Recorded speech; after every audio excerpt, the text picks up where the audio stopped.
Hi, today I'm going to be showing the new Bring Your Own Cloud feature from Mystic AI.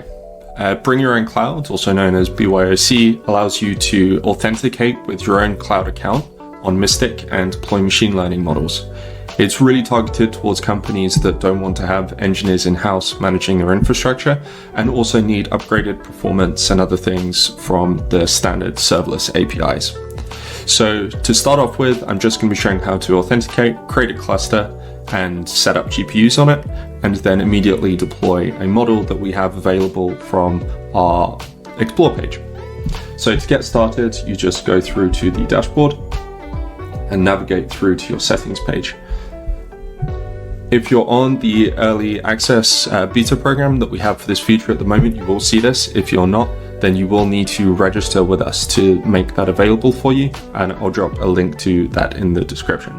So straight away here, I'm going to authorize and just select my account, continue, give permission to my cloud, and everything's authenticated there. So what just happened was I allowed Mystic to authenticate on your behalf, or my behalf in this case, to access the cloud's APIs for that account.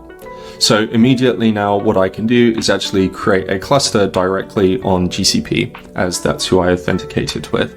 Behind the scenes, several APIs were actually enabled there, including some networking APIs, some resource managers, just so that we can fully create all of the services to access the cluster and perform inference requests there. So for the next step, I'm going to create a cluster.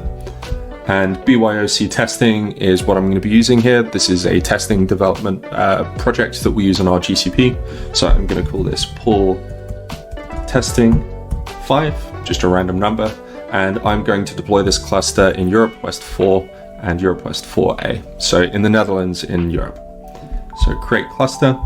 Now here, immediately we see this view. So a bunch of requests have just been sent off to GCP to actually begin creating this cluster, and this will begin to populate in a second.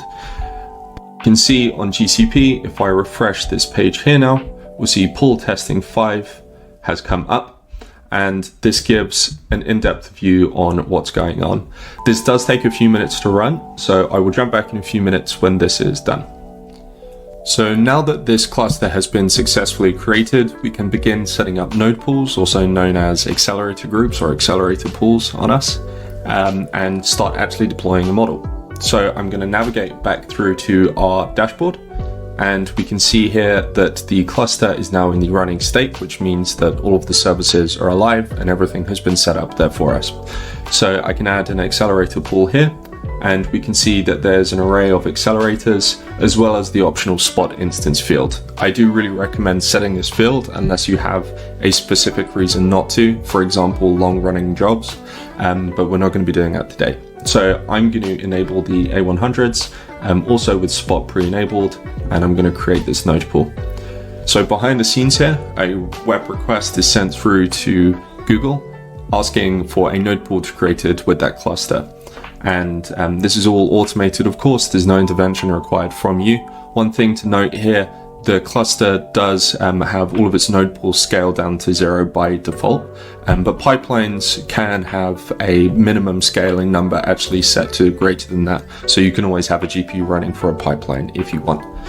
I'm going to move back over here to the cluster that was created on the console and show what's being done here. So if I refresh this page, we will see that there is a node pool now being created for us. So X1 NVIDIA A100 spot. The X1 refers to the fact that there is one GPU attached to each node here, NVIDIA A100, and also running on spot. We use these naming conventions just so it's a little bit easier for you to understand what's actually running on each of these node pools. This will take a few minutes to deploy, and in the meantime, what I can do is actually target a pipeline to run there already. So I'm going to go back to our dashboard, go to the Explore page, click on this Stable Diffusion model, and then deploy to my cluster. So here you can see pull testing 5 is showing, which was the cluster that we've created, and you can see the node pool that this can be run on showing up here, the X1 NVIDIA A100 spot. So I'm now going to deploy that pipeline, And you can see that that's been successfully deployed, and I'll go through what that looks like on the cloud provider in a moment. Here there are two options for what we can do going ahead. We can either directly view the pipeline or view the cluster. I'll walk through both of these. So if you click on view pipeline, we can see that a new clone of that original pipeline has been created. The play fields and all of the references will be updated when the container is created for the first time. And also this will inherit from other versions should I have created it. So you can see I've done this before. So this is actually running on v4. Now, if I navigate back through to the cluster view, settings, scroll all the way down to Google Cloud and click on the cluster that we created here, you can see that that model is now being populated in the pipelines view here, and it's running on that node pool that we have also defined. So if I go back over to Google Cloud now and click on this node pool, we can see that we have an instance running that is being attached actually directly through to that workload or that pipeline. And I can see that over here in the workload section, and click here. This does take several minutes, especially when the container has just been created, as there is a natural cold start going on. We also did create the node pool at the same time, so there is a bit of lag due to that. We can see here that the container is creating, and this will take several minutes through to populate. So now that that pipeline has been created, we can see that the IO field has actually been populated now on our front end. So we can see right here that the inputs is all populated along with the API reference now having the actual original input output. So I'm going to perform a run here. I could just say a dog, perform an inference request.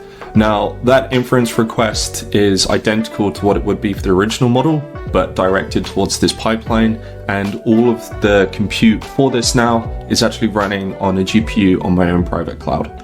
So all of the billing and everything goes through my own account. It won't go through our actual service here. So it's done at cost. And that's all that's required to set up a pipeline here. I hope this was helpful, and please feel free to reach out if you have any questions.